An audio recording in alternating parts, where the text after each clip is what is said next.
ভিডিওটি দেখার আগে সবার কাছে ছোট্ট একটি রিকোয়েস্ট করতে চাই। প্লিজ, প্লিজ, প্লিজ যারা ভিডিওটি দেখবেন সবাই একটা করে সাবস্ক্রাইব করে দিবেন। আপনাদের ভালোবাসা পেলে এমন ভিডিও আরও উপহার দিব। ভিডিওগুলো বানাতে অনেক কষ্ট হয়। আমি জানি ভিডিওটি অনেক মানুষই দেখবেন। প্লিজ একটা করে সাবস্ক্রাইব করে দিবেন। সবাইকে পুরো গল্পটি দেখার জন্য অনুরোধ রইল। আর যারা আমাকে ভালোবাসে তারা একটা করে লাইক করে দেখিয়ে দিবেন। Love you all. তো চলুন আজকের ভিডিওটি শুরু করা যাক।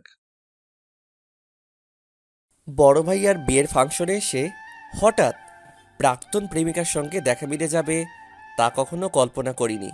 রোদেলা আমার দিকে অপলকহীনভাবে তাকিয়ে আছে, আর আমার বুকের বাঁ পাশে হৃৎপিণ্ডটা তীব্র গতিতে লাফালাফি করছে। একসময় যে চেহারাটা না দেখলে রাতে ঘুম আসতো না, অথচ রাগে অভিমানে 2টা বছর পার করে ফেলছি। কখনো নিজের রাগ অভিমান বিসর্জন দিয়ে ভালোবাসার মানুষটির সঙ্গে দেখা করতে চাইনি। রোদেলা হয়তো আমাকে পাগলের মতো খুঁজেছে, কিন্তু আমায় পাইনি, কারণ তাদের কলেজ থেকে অন্য কলেজে অ্যাডমিশন করেনি। 2 বছর আগের ঘটনা। আমি তখন ইন্টার 2য় বর্ষে নবীন স্টুডেন্ট। তো আমার বেঞ্চে সবাই মোটামুটি রিলেশন করত, কিন্তু আমি এসব প্রেম ভালোবাসা মিথ্যা একটা আবেগ ভেবে মন দিতাম না।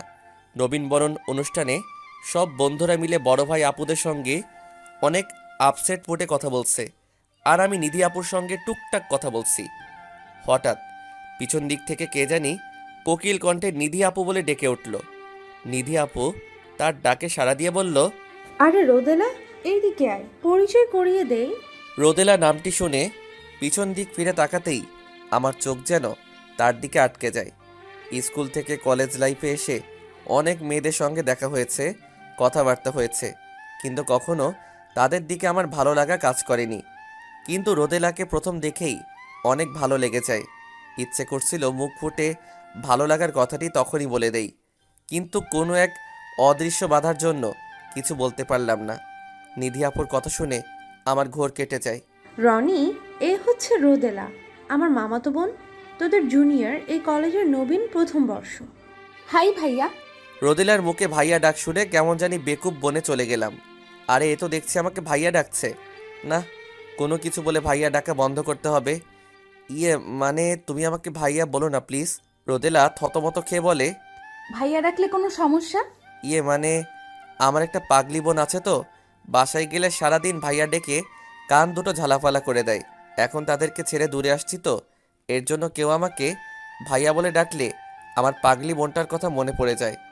অনেক মন খারাপ হয়। তুমি বরং আমার নাম ধরে ডেকো, সমস্যা নাই। তবুও ভাইয়া ডেকো না প্লিজ। নিধি আপু যে বলল আপনি আমার একই আর বড়, তো কিভাবে নাম ধরে ডাকবো? সমস্যা নাই, নাম ধরেই ডেকো। আচ্ছা ঠিক আছে। রোদেলা এই বলে নিধি আপুর সঙ্গে গল্প স্বল্প করতে মনোযোগ হলো। আমি শুধু রোদেলার দিকে তাকিয়ে দেখছি, কি সুন্দর কথাগুলো গুছিয়ে বলছে, আর মাঝে মধ্যে মুচকি হেসে উঠছে, যা আমার কাছে খুবই মনোমুগ্ধকর। নিধি আপু আমার দিকে তীক্ষ্ণ দৃষ্টিতে তাকাতেই ওখান থেকে সরে আসি, যাতে সন্দেহ করতে না পারে। রোদেলা চলে যাওয়ার পর নিধি আপু সোজা আমার দিকে এসে বলতে লাগলো, কি ব্যাপার, আমার বোনের দিকে এভাবে মুগ্ধ হয়ে তাকিয়ে কি দেখছিলি? কই কিছু না তো। কিছু যদি নাই হয়, রোদেলা তোকে যখন ভাইয়া বলে ডাকলো তখন এমনি একটা পাগলির বোনের গল্প বললি কেন?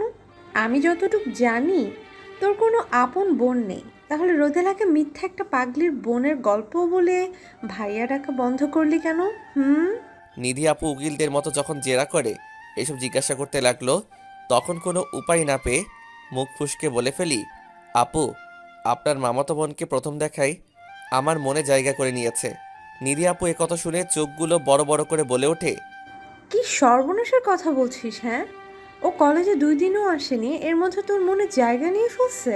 আপু তুমি না আমাকে ছোট ভাই মানো, তাই রোদেলার সঙ্গে আমার সেটিংটা করিয়ে দাও না প্লিজ। অসম্ভব, আমার দ্বারা এইসব ঘটকগিরি কাজ হবে না। গেলাম আমি।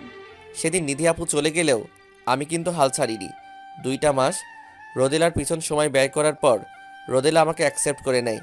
অল্প কদিনের মধ্যে যে আমাদের ভালোবাসাটা এত গভীর হয়ে যাবে তা আমি কল্পনাও করতে পারিনি। একদিন দেখা সাক্ষাৎ না হলে ফোনে তুমুল ঝগড়া লেগে যেত। পরিশেষে উপায় না পেয়ে মধ্যরাতেও দেখা করতে হয়েছে। রোদেলা একটুতে খুব সহজেই অভিমান করে ফেলতো। তার অভিমান ভাঙাতে আমারও অনেক ভালো লাগতো, অনেক ভালোবাসতাম। তবে রোদেলার পাশে অন্য কোনো ছেলেকে দেখলে পায়ের রক্ত মাথায় উঠে যেত। একদিন রেস্টুরেন্টে খেতে গিয়ে লক্ষ্য করলাম রোদেলা এক ছেলের সঙ্গে অনেক হাসাহাসি করে খাবার খাচ্ছে এবং খাবার খাওয়ার মাঝে গল্প করছে। এই দৃশ্য দেখে রাগ উঠে গেল। তারপর রেস্টুরেন্ট থেকে বের হয়ে ফোন দিলাম। ও কল রিসিভ করে বলল, হ্যাঁ বলো। কোথায় আছো তুমি? কেন, বাসায়? বাসায় থাকো, আমি যাচ্ছি। রোদেলার পাশে অন্য এক ছেলেকে বসতে দেখে এমনিতেই অনেক রাগ উঠেছে, আর দ্বিতীয়ত রোদেলা আমাকে ফোনে মিথ্যা কথা বলাই। অনেকটা রাগ নিয়ে রেস্টুরেন্টের ভিতরে যাই।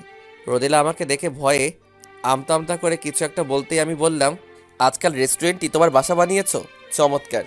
রোদেলা কিছু একটা বলার আগে ছেলেটি বলে ওঠে, এই কে আপনি? হুটহাট করে উঠে এসে রোদেলাকে অদ্ভুত প্রশ্ন করছেন কেন? তার আগে তুই বল, রোদেলার সঙ্গে রেস্টুরেন্টে নিয়ে আসছিস কেন? প্রেমের আলাপ করার জন্য, তাই না? ব্যাস, এক দুই কথায় রাগান্বিত হয়ে ছেলেটির কলার চেপে ধরে তাকে থাপ্পড় মারার আগেই রোদেলা আমাকে জনসম্মুখে ঠাস করে থাপ্পড় মেরে বলতে লাগলো, অনেকক্ষণ ধরে তোর পাগলামি সহ্য করছি, আর না, তোর সাহস কি করে হয় ওর কলার চেপে ধরার? হ্যাঁ, তোর জ্বালায় আমার বন্ধুদের সঙ্গ বাদ দিতে হয়েছে। ফোনে তোকে মিথ্যা এজন্যই বলছিলাম, যাতে রেস্টুরেন্টে এসে সিনক্রেট না করিস। আজ তুই তাই করলি। তোর মতো বদরাগে ছেলের সঙ্গে আমার কোনো সম্পর্ক নাই। ব্রেকআপ। প্লিজ, তোর কাছ থেকে আমাকে মুক্তি দে। তোর এসব প্যারা আমি জাস্ট আর নিতে পারছি না। রোদেলার কথাগুলো শুনে নিজের কানকে কেন জানি বিশ্বাস হচ্ছে না। অপমান আর লজ্জায় কেন জানি মুখ থেকেও আমার কথা বের হচ্ছে না। তারপরও শেষবারের মতো বললাম, সরি রোদেলা, আমি আসলে বুঝতে পারি নাই যে আমার আচরণগুলো তোমার কাছে প্যারা হয়ে দাঁড়াবে। যাই হোক, তুমি যেহেতু মুক্তি চাচ্ছ, তো সারা জীবনের জন্য মুক্ত করে দিলাম। এখন তোমার পাশে হাজারটা ছেলে দেখলেও কিছু বলবো না। তোমার যা ইচ্ছা করতে পারো। আর হ্যাঁ, এতদিন প্যারা দেওয়ার জন্য সরি। ভালো থাকো, বাই। রেস্টুরেন্ট থেকে অপমান আর লজ্জায় মেসে চলে আসি। রাগে পুরো শরীর রিডি করছিল। রোদেলা আমাকে এতগুলো মানুষের সামনে এভাবে অপমান অপদস্থ করতে পারলো, আমাকে একটু বুঝতে পারলো না। আমার প্রতি এই তার ভালোবাসা? আমি বা কি পাগলের মতো বলছি? ও তো আমার ভালোবাসাটাকে প্যারা মনে করে। মুক্তি চাই, হ্যাঁ, সারা জীবনের জন্য মুক্তি দিলাম। আর তোমার সামনে দাঁড়াবো না। প্রয়োজনে অন্য কলেজে অ্যাডমিশন করিয়ে নিব, তবুও তোমার সামনে থাকবো না। মেসে আনমনে এসব ভেবে তারপর কলেজে চলে যাই। প্রিন্সিপাল স্যারকে টিসির ব্যাপারে কথা বলি। সে কোনোভাবেই টিসি দিতে রাজি না। পরিশেষে এক বড় ভাইয়ের সুপারিশে প্রিন্সিপাল স্যার টিসি দিতে বাধ্য হয়। টিসি নিয়ে সিলেট চলে যাই। ওখানে আমার বন্ধু রাকিব থাকে, তো ফোনে সব কিছু পরিষ্কারভাবে বুঝিয়ে বলি। রাকিবও আমার ব্যাপারটা বুঝে গেল। সকল বন্ধুর কাছ থেকে বিদায় নিয়ে রাতে সিলেটে চলে যাই। শুধুমাত্র রোদেলার চোখের আড়াল হবার জন্য চট্টগ্রাম ছেড়ে চলে যাই। চট্টগ্রাম ছেড়ে চলে যাবার 2 দিন পর হঠাৎ রোদেলার ফোন নাম্বার থেকে কল আসলো। প্রথমে কেটে দিলাম। দ্বিতীয়বার কল দেওয়াতে কল রিসিভ করে কানে রাখা মাত্রই ওপাশ থেকে রোদেলা কান্না করে বলল, আমাকে ফেলে কোথায় চলে গেলে বলো তো? 2 দিন তোমাকে দেখতে পারিনি বলে রাতে ঘুম, খাওয়া দাওয়া সব কেমন জানি বিষাদে পরিণত হয়েছে। কোনো কিছুতেই স্বস্তি পাচ্ছি না। তুমি যেখানেই থাকো না কেন, প্লিজ চলে এসো। তোমাকে না দেখে সত্যিই আমি ভালো নেই। আমার সঙ্গে রাগ করেছো তা ঠিক আছে, কিন্তু আমাকে ফেলে দূরে চলে গেলে কেন? কিছু তো একটা বলো। তবু চুপ করে থেকো না প্লিজ। এবার নিজেকে শান্ত রেখে স্বাভাবিকভাবেই বললাম, আমার এখানে ফোন দিয়েছ কেন? আমি না তোমাকে প্যারা দেই? আমার জ্বালায় তোমার কোনো ছেলে ফ্রেন্ডের সঙ্গে ঘুরতে পারো না, কথা বলতে পারো না। এসবের জন্যই তো আমার কাছ থেকে মুক্তি চেয়েছিলে। মুক্তি তোমাকে দিয়েছি। তোমার প্রতি আমার বিন্দুমাত্র অধিকার নেই। এখন তুমি স্বাধীন, যা ইচ্ছে করতে পারো। ওই দিন নীলয়ের সঙ্গে মিসবিহেভ করার জন্য রেগে গিয়ে তোমাকে ব্রেকআপের কথা বলছি। প্লিজ তুমি রাগ করে দূরে সরে থেকো না, চলে এসো প্লিজ। তুমি কি ভেবেছ এই মিষ্টি কথায় আমি গলে যাব? অসম্ভব, কখনো না। জনসম্মুখে তুমি আমাকে অপমান অপদস্থ করে ভালোবাসার সম্পর্কটি খুব দূরত্বই ভেঙেছ। সেই সম্পর্ক পুনরায় জোড়া লাগাতে চাচ্ছ, হবে না। রোদেলাকে এ কথা বলা মাত্রই ওপাশ থেকে কান্না করে বলল, এমন কথা বলো না প্লিজ। 2 দিন তোমার শূন্যতায় থেকেছি, এতেই কেমন জানি খারাপ লাগা কাজ করছে। এর মধ্যে সম্পর্ক ভেঙে গেলে আমি সত্যি সহ্য করতে পারবো না। প্রয়োজন হলে তোমার মনের মতো আমাকে অপমান অপদস্থ করো, তবুও ফিরে এসো প্লিজ। এখন এসব বলে লাভ নেই। জনসম্মুখে তুমি আমাকে অপমান অপদস্থ করে ব্রেকআপ করেছো। এখন যত যাই কিছু বলো না কেন, ভেঙে যাওয়া সম্পর্ক আর জোড়া লাগবে না। আর হ্যাঁ, নেক্সট টাইম আমার কাছে কোনো প্রকার যোগাযোগ করার চেষ্টা করবে না। তোমাকে অনেক ভালোবাসছিলাম, কিন্তু তুমি সেই ভালোবাসার যোগ্য না। আল্লাহ হাফেজ। এই বলে সেদিন রোদেলার কল কেটে দেই। রোদেলার কান্নার শব্দ শুনতে বুঝতে পারছিলাম সে আমার শূন্যতায় সত্যি অনেক অনুশোচনায় ভুগছে। রোদেলার কান্নায় আমারও খারাপ লাগা কাজ করছিল। ভেবেছিলাম যা হবার তা হয়েছেই, এবার রোদেলাকে আপন করে নেই। পরক্ষণে তার করা অপমান অপদস্থ সেই দৃশ্যগুলো চোখের সামনে ভেসে উঠল। নিজের আত্মসম্মান বিসর্জন দিয়ে রোদেলাকে পুনরায় আপন করে নেওয়া আমার পক্ষে সম্ভব হলো না। রোদেলার জন্য হয়তো আমারও কদিন অনেক খারাপ লাগা কাজ করবে, কিন্তু কিছুদিন চলে যাওয়ার পর তার সময়ের ব্যবধানে এমনি ঠিক হয়ে যাবে। এই মনোভাব নিয়েই দুইটা বছর পার করে ফেলেছি। এর মধ্যে নিজের রাগ অভিমান বিসর্জন দিয়ে কখনো রোদেলার সঙ্গে দেখা করতে চাইনি। মাঝে মধ্যে পুরাতন সিমটা ওপেন করলেই রোদেলার দেওয়া শত শত মেসেজগুলা দেখা যেত। সব কটাতে একই লেখা থাকতো, প্লিজ ফিরে এসো, তোমাকে ছাড়া আমি সত্যিই ভালো নেই। মেসেজগুলো দেখে আমারও অনেক মন খারাপ হতো, তবু নিজের রাগ অভিমানকে প্রাধান্য দিয়ে মুখ ফিরিয়ে থাকতাম। এইভাবে 2টা বছর কেটে গেল। এর মধ্যে রিলেশনে আর নিজেকে জড়িয়ে নেইনি। আজ বড় ভাইয়া বিয়ে খেতে এসে রোদেলার সঙ্গে দেখা হবে, তা সত্যি অবিশ্বাস্য। রোদেলা আমার দিকে ছলছল এক দৃষ্টিতে তাকিয়ে আছে। এ দেখে আমার বুকের বাঁ পাশে হৃৎপিণ্ডটা খুব তীব্র গতিতে লাফালাফি করছে। মনে এক ভালো লাগা কাজ করছে। ইচ্ছা করছে রোদেলার সঙ্গে আগ বাড়িয়ে কথা বলি, কিন্তু পরক্ষণে নিজের অভিমানকে প্রাধান্য দিয়ে রোদেলার দিক থেকে চোখ সরিয়ে নেই এবং ওখান থেকে চলে যাব। এমন সময় রোদেলা আমার সামনে দাঁড়িয়ে কান্না করে বলে উঠল, কেমন আছো? 2টা বছর পর ভালোবাসার মানুষটার মুখে কেমন আছো শব্দটি শুনে বুকের বাঁ পাশে কেমন জানি চিনচিন ব্যথা অনুভব করতে লাগলাম। ইচ্ছা না থাকার পরেও কেন জানি চোখের কোণে জল এসে ভিড় করছে। রোদেলার প্রশ্নতে নীরব হয়ে আছি দেখে আবার বলে উঠল, আমি কেমন আছি তা জানতে চাইবা না? আমার প্রতি এত রাগ অভিমান তোমার? আজ 2টা বছর পর তোমার সঙ্গে দেখা। ভাবতে পারছো আজ আমি কতটা খুশি? ইচ্ছা করছে তোমাকে অনেক শক্ত করে জড়িয়ে ধরে কাঁধে মাথা রেখে কিছুক্ষণ কান্না করে নিজেকে হালকা করে নিই, কিন্তু সাহসে কোলাচ্ছে না। তোমার তো আবার রাগ বেশি, অল্পতে রেগে যাও। এখন তোমার কাছে একটা আবদার করব, রাখবা বলো? রোদেলার কান্না মিশ্রিত কথাগুলো যেন হৃদয়ে ছুরি দ্বারা আঘাত করছে। সে আঘাতেই হয়তো চোখ থেকে নোনা জল গাল বেয়ে পড়ছে। চোখের অশ্রু মুছে বলে উঠলাম, কি আবদার বলেন? রোদেলা আমার কথা শুনে অশ্রু ভেজা চোখ জোড়া নিয়ে বলল, তোমাকে একটু জড়িয়ে ধরতে খুব ইচ্ছে করছে, একটু জড়িয়ে ধরতে দিবা আমায়? রোদেলা এই কথা বলে ও নিজেই খুব শক্ত করে আমাকে জড়িয়ে ধরে বলল, তুমি এমন কেন? হ্যাঁ, কতদিন পর তোমাকে দেখলাম, অথচ জড়িয়ে ধরতে চাচ্ছি, কিছু বলছো না কেন? রোদেলার কাণ্ড দেখে আমি তো রীতিমতো অবাক। বিয়ে বাড়ি, এমনিতেই লোকজনের আনাগোনা একটু বেশি, তার উপর রোদেলা আমাকে জড়িয়ে ধরেছে। অন্যরা হয়তো আমাদের বিষয়টা খারাপ ভাবছে।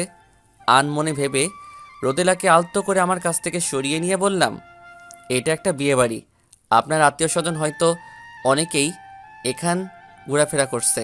এই অবস্থায় কেউ দেখলে নিশ্চয়ই খারাপ ভাববে।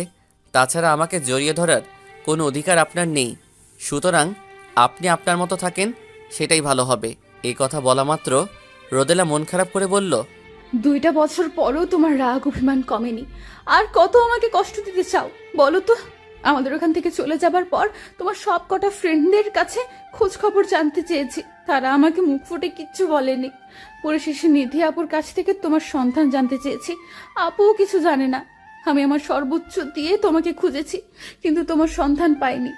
তোমার চিন্তা ভাবনা ইয়ার চেঞ্জ পরীক্ষায় অনেক খারাপ রেজাল্ট করে ফেলেছি, একটুর জন্য ফেল হয়নি।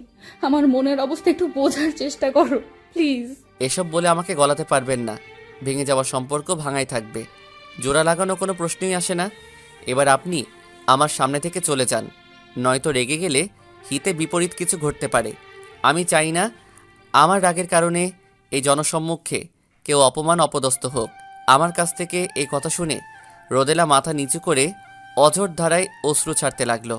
কাজল কালো চোখজোড়া কান্না করার কারণে লেপ্টে রয়েছে। ইচ্ছে করছে রোদেলাকে অনেক অপমান অপদস্থ করতে, কিন্তু কোনো এক অদৃশ্য বাধার জন্য তা পারছি না। মন থেকে একবার কাউকে ভালোবাসলে সে মানুষটা যতই আঘাত অপমান করুক না কেন, যদি সে এক ফোঁটা চোখের জল ফেলে ক্ষমা চায়, সে যত বড়ই রাগী মানুষ হোক না কেন তাকে ক্ষমা করতে বাধ্য। এখন আমার অবস্থা প্রায় একই রকম। রোদেলার উপর রাগ ঠিকই দেখাচ্ছি, কিন্তু তার কান্না দেখে ভিতরে ভিতরে রাগ নেই বললেই চলে, তারপরেও রাগী ভাব নিয়ে আছি। ও একটু বুঝুক ভালোবাসার মানুষটির রাগ অভিমানে কতটা কষ্ট পেতে হয়। তারপর আবার বললাম, কি হলো, যাচ্ছে না কেন? জান বলছি। হঠাৎ ধমকিয়ে বলাতে রোদেলা কিছুটা কেঁপে উঠল। অশ্রু ভেজা চোখ জোড়া নিয়ে করুণ দৃষ্টিতে একবার আমার দিকে তাকিয়ে আবার মাথা নিচু করে চলে যায়। আর আমি ভাইয়ার কাছে চলে আসি। ভাইয়া তো মহা খুশি। কিছুক্ষণ পর লাল টুকটুকে বউ বাসায় নিয়ে যাবে। তার থেকে কে বা খুশি থাকতে পারে? এইদিকে আমি মন খারাপ করে ভাইয়ার সামনেই বসে ফেসবুক ঘাঁটতেছি। 2টা বছর পর ভালোবাসার মানুষটির সঙ্গে দেখা হলো। তার সঙ্গে ভালোভাবে কথা না বলে উল্টো ধমকিয়ে তাড়িয়ে দিলাম। রোদেলা হয়তো আমার আচরণে নিশ্চয়ই মনটা খারাপ করে বসে আছে। আনমনে ফেসবুক ঘাঁটতেছি আর ভাবছি। এর মধ্যে হঠাৎ রাজু ভাইয়া বলে উঠল, কিরে, বিয়ে বাড়িতে এসেছিস নাকি মরা বাড়িতে? কোনটা বলতো? রাজু ভাইয়ার কথাটি শুনে ভ্রু কুচকে বললাম, বিয়ে বাড়িতে এসেছি, মরা বাড়ি হবে কেন? তাহলে মুখটি শুকনো করে রেখেছিস কেন? যা এনজয় কর। নাকি আমি বিয়ে করেছি দেখে তোর মন খারাপ হচ্ছে? বড় ভাইয়া আমার নিশ্চুপ থাকা দেখে ফাইজলামো করে বলে উঠল, নিকে যদি তোর পছন্দ হয়ে থাকে তো আমার জায়গায় তুই বসতে পারতিস। আমার কোনো আপত্তি নেই, তারপরও মন খারাপ করে থাকিস না। ভাইয়ার কথাটি শুনে মুখে শুকনো একটা হাসি দিয়ে বললাম, ভাইয়া এমন কিছু না। তাহলে মুড অফ কেন? মানে আজ রোদেলার সঙ্গে দেখা হয়েছে। কথা বলিসনি? না, উল্টো ধমকিয়ে তাড়িয়ে দিয়েছি। ও আমার জন্য অনেক কান্না করছিল, দেখে খুব খারাপই লেগেছিল। তবে আগের কথা ভেবে তার কান্নাতে তোয়াক্কা না করে তাড়িয়ে দিয়েছি। এখন আবার কেন জানি ভালো লাগছে না, রোদেলার সঙ্গে কথা বলতে ইচ্ছে করছে। এতদিন পর তোর প্রাক্তন প্রেমিকার সঙ্গে দেখা আর তুই তাকে তাড়িয়ে দিয়েছিস? কাজটা মোটেও ঠিক করিসনি। 2 বছর পরেও যে মেয়ে তোর জন্য চোখের জল অশ্রু ঝরায়, সে সত্যি তোকে ভালোবাসে। আর ভালোবাসতে রাগ অভিমান কথা কাটাকাটি যে হবে না এরকম সংবিধান কোনো জায়গায় নেই। ভাইয়ার কথা শুনে মনস্থির করলাম রোদেলাকে আবার আপন করে নিব। তার আগে একটু বাজিয়ে দেখি সে আমাকে কতটা ভালোবাসে। আমার মন বলছে ও আগের মতোই আমাকে ভালোবাসে। আনমনে ভেবে এদিক সেদিক রোদেলাকে খুঁজতে, কিন্তু দেখা পাচ্ছিলাম না। বিয়ে বাড়ির এত লোকজনের ভিড়ে রোদেলাকে খুঁজতে মুশকিলই হচ্ছিল। ধ্যাত, কেন যে তাকে ধমকিয়ে তাড়িয়ে দিলাম। হতাশ হয়ে চেয়ার টেনে বসলাম। হঠাৎ পিছন দিক থেকে কেউ জানি বলে উঠল, রনি, তুই এখানে? আমার তো বিশ্বাসই হচ্ছে না। কথাটি শুনে পিছনে তাকাতেই লক্ষ্য করলাম নিধি আপু একটা বাচ্চা কোলে নিয়ে দাঁড়িয়ে আছে। নিধি আপুর কথার প্রতি উত্তরে বললাম, আপুমণি, যে 2 বছর পর দেখলাম আপনার কোলে বাচ্চাটিকে। নিধি আপু বাচ্চাটির দিকে একবার তাকিয়ে হাসি উজ্জ্বল চেহারা নিয়ে বলল, আমার ছেলে জিসান। আচ্ছা, তার আগে আমাকে একটা প্রশ্নের জবাব দে তো। কি বলেন? আমাদেরকে ছেড়ে এভাবে চলে কেন গিয়েছিলি? এমনি। নিধি আপু আমার হাসি দেখে বলে উঠল, আমার বোনটাকে এভাবে না কাঁদালেও পারতি। আজ 2 বছর পর তোর সঙ্গে দেখা, ভাবতে পারছিস তোকে দেখেও কতটা আবেগপ্রবণিত হয়েছিল। তুই চলে যাওয়ার পর মেয়েটা পাগলের মতো তোর সব ফ্রেন্ডদের কাছে খুঁজতে গিয়েছে, ইভেন আমার কাছেও এসেছে। আমরা কেউ তো সন্ধান দিতে পারিনি। মেয়েটা নিরুপায় হয়ে শুধু কান্নাই করেছে। যাই হোক, আজ তার সঙ্গে মিসবিহেভ করা মোটেও ঠিক হয়নি। এই রে সেরেছে। নিধি আপু এগুলো কেমনে জানলো? নাকি রোদেলা নিধির আপুর কাছে গিয়ে সব বলেছে? হবে হয়তো। আনমনে ভেবে নিধি আপুর রিয়াক্ট দেখার জন্য বললাম, এসব ফালতু মেয়ের সঙ্গে কথা বলার আমার সময় নেই। তাছাড়া আজ ভাইয়া বিয়ে করছে মাসখানিক, যাওয়ার পর আমিও বিয়ে করব। সব কিছু ঠিকঠাকই আছে। এখন রোদেলার কান্না করুক বা না করুক, এতে আমার কিচ্ছু যায় আসে না। এ কথা শেষ করা মাত্র নিধি আপু রেগে মেগে যা বলল, এই, খবরদার, আমার বোনকে ফালতু মেয়ে বলবি না। রোদেলা আমার বোন হিসাবে বলছি না, ও সত্যি অনেক ভালো। আমার থেকে তুই ওকে ভালো চিনিস। হুম। রনি ভাই আমার, এবার রোদেলাকে ক্ষমা করে দে। মেয়েটা তোর জন্য এত কান্নাকাটি করে, ওর কষ্ট কি বুঝতে পারছিস না? আপু একটা সময় রোদেলাকে না দেখলে কেমন জানি ধম হয়ে আসতো। মনে হতো ও যেখানেই থাকুক না কেন চোখের দেখা একবার দেখে চলে আসবো। কিন্তু রোদেলার কথাগুলো আমার কানে আজও স্পষ্ট শুনতে পাই যে আমি নাকি ওকে প্যারা দেই। আমার জ্বালায় ওর বন্ধুবান্ধবদের সঙ্গে কথা বলতে পারে না, ঘুরতে পারে না, রেস্টুরেন্টে জনসম্মুখে এসব কথা বলে। ও আমার কাছে মুক্তি চেয়েছে। রোদেলার মুখ থেকে মুক্তি নেবার কথাটি শুনে আকাশ ভেঙে যেন আমার মাথার উপর পড়ার উপক্রম প্রায় হয়েছিল। রোদেলাকে অনেক ভালোবাসতাম বলেই তার পাশে কোনো ছেলেকে দেখলে আমার পায়ের রক্ত মাথায় উঠে যেত। সেদিন ব্রেকআপটা হয়েছে ওর বন্ধু নিলয়ের জন্য, নয়তো ও হাজারবার ব্রেকআপ চাইলেও আমি সহজে সম্পর্ক ভাঙতাম না।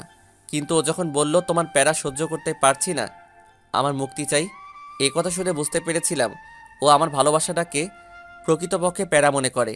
তাছাড়া সম্পর্ক একজন ভাঙতে চাইলে অপর একজন কখনো তা স্থির রাখতে পারে না, কোনো না কোনোভাবে ভেঙে যাবেই।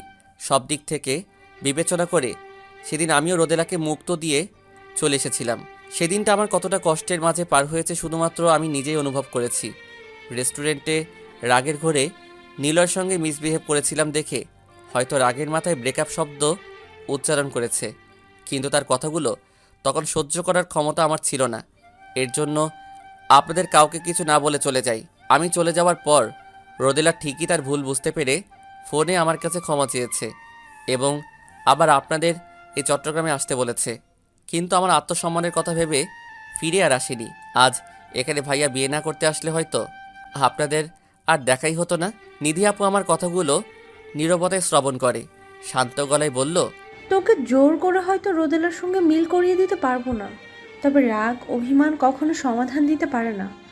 আজ তুই তো রাগ নিয়ে মুখ ফিরিয়ে আছিস, মন কি একবারেও বলছে না রোদেলাকে আবার আপন করে নিতে? সত্যিই যদি রোদেলাকে ভালোবেসে থাকিস তো অবশ্যই মন চাইবে। হয়তো তোর রাগ অভিমানকে প্রাধান্য দিয়ে মুখ ফুটে বলতে পারছিস না।